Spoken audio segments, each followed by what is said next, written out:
Hello friends, Tanya here for Spellbinders, and today we're going to play with some more of the Spellbinders October 2022 card kits. I apologize, I did not do a close-up of the Glimmer of the Month kit, but this is the large floral that comes with it. There's a large floral and several sentiments that come on this foiling kit, and here are the three sentiments: Holiday Cheer, Merry Christmas, and Winter Wishes. I am going to watercolor these beautiful florals on this plain white cardstock, which is a little risky, but if you don't use a lot of water, then you can do it. I'm using my Mission Gold, my Magello Mission Gold. Yes. And I do end up using some Distress Mica Stain and some Distress Mica crayons to do my coloring here. Now the green of that leaf did not turn out the color I wanted it to be, and I can't fix it, so we're just going to go with it. I do all of the same color at the same time, and I'm trying not to get any of my green into my red because that will create a very muddy color. I'm using a very small watercolor brush here. This is a size 2 round watercolor brush, and that will help me control what I'm painting even better. I'm using a different, darker, kind of blue tinted green here. The other green I used was more yellow tinted, and I'm going with an even bluer tint green on this section. This is the pine boughs, and here's where I'm going to pull in the Distress Mica crayons here. I've got a pink, which is Winterberry, and I've got the Flickering Candle, which is the yellow. And those were both from last year's holiday collection. I did not have this year's collection yet when I did this filming. I decide that I liked the color intensity of the mica stains better. I had taken just a little bit of these mica stains and added them to my little porcelain plate here that is acting as my palette, and I'm coloring some of these flowers with that really pretty pink, which is that Winterberry, and adding the gold details with the Flickering Candle. And I had mixed a pink and a red here to get this peachy orange color that I'm going to add on this berry bud, I'm not sure, little seed pod on this bunch, and that is all of the coloring. I do take the coordinating die and die cut that. I had brushed a dry paper towel over that entire image to make sure that none of the mica stain was obscuring the beautiful foiling. We'll add some extra layers of cardstock that are die cut with the same die behind our floral element to give a little extra heft there. And that is our completed floral bouquet. Next, we're taking the Merry Christmas foiled sentiment that I've die cut. And here we have a piece of cardstock that I die cut with this Noel mini slimline frame. And I just used one of the dies to die cut that.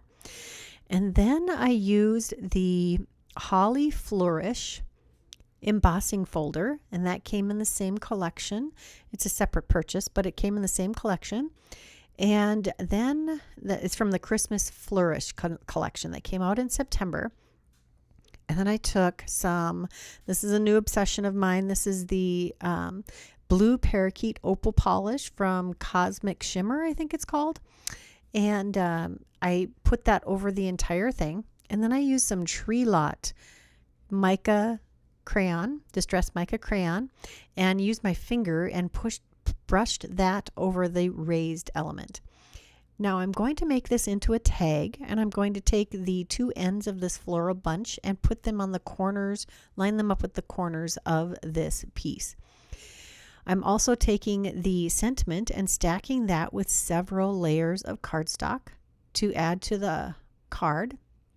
I wanted this to stand out and have a little extra strength because part of the sentiment is going to hang off the edge of the tag. Just getting that nicely adhered together, making sure all the edges line up, and now we'll glue that down to our tag. I'm going to nestle that in next to our floral arrangement. I line up the tag with my grid mat and then use that to help guide the placement of our sentiment. Next, I found some iridescent gems in my stash. These have 2 or 3 sizes of gems, and I'm using those to add a little pop of color over the areas on the embossing folder that have berries. They work perfectly. Just using my Barely Art Precision glue and a pickup stick to help get these adhered to the front of that tag, and we're almost done. There's one little tiny berry here on the bottom at the point of our die cut shape. Now, the back of our tag is all bumpy from the embossing folder, so I did take that same die and die cut it from some heavyweight white cardstock, and I took the good side and have that facing out. So I adhered those together. It is a symmetrical die, so you can flip it over and back it with no issues.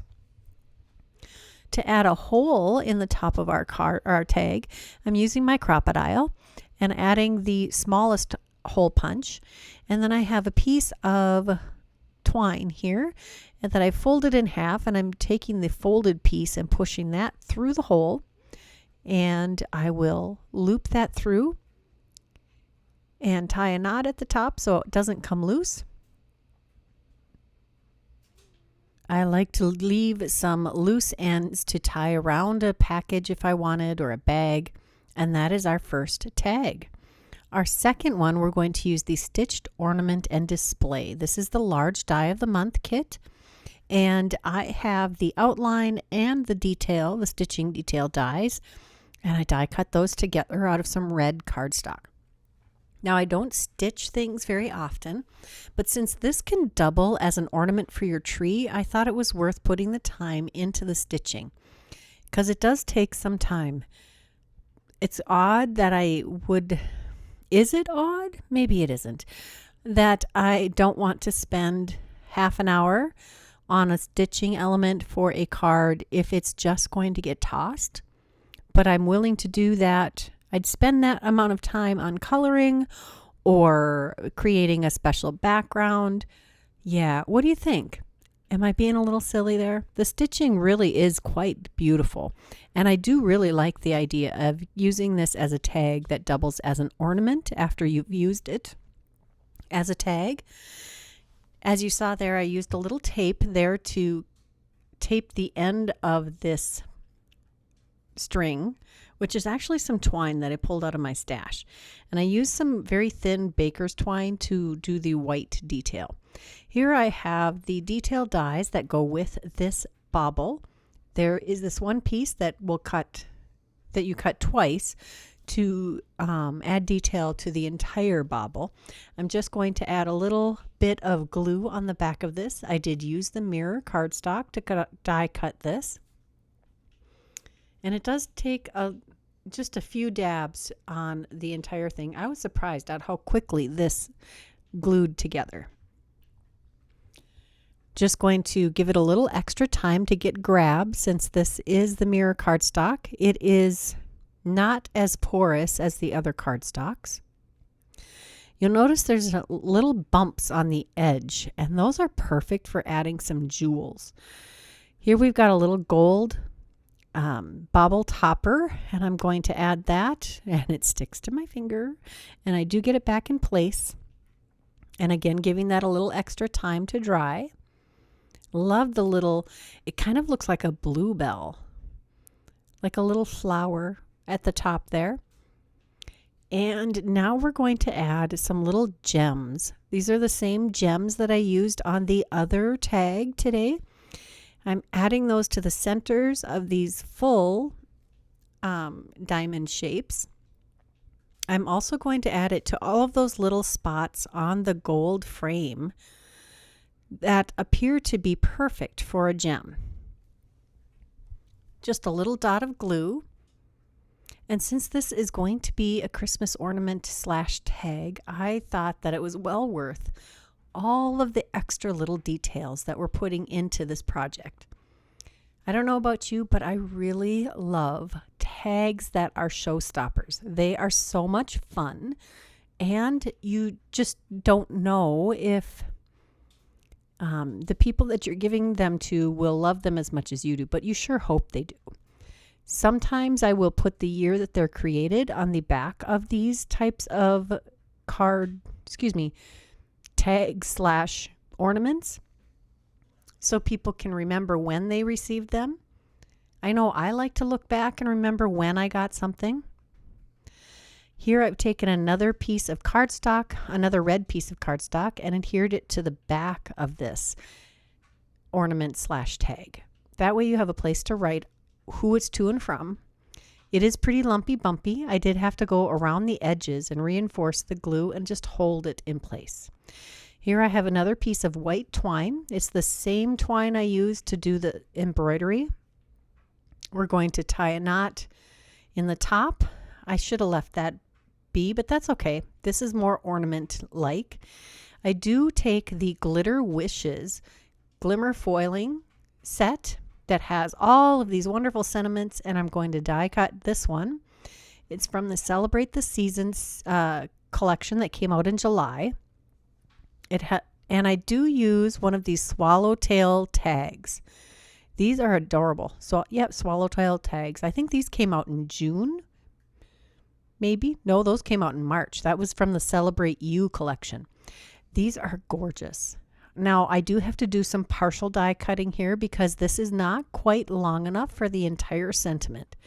I'm just going to take and I do trim this out of the cardstock, but I really should have just left it in one piece and taken it to my larger die cut machine. That way it wouldn't interfere with my ability to use the glimmer foiled sentiments on each side of it.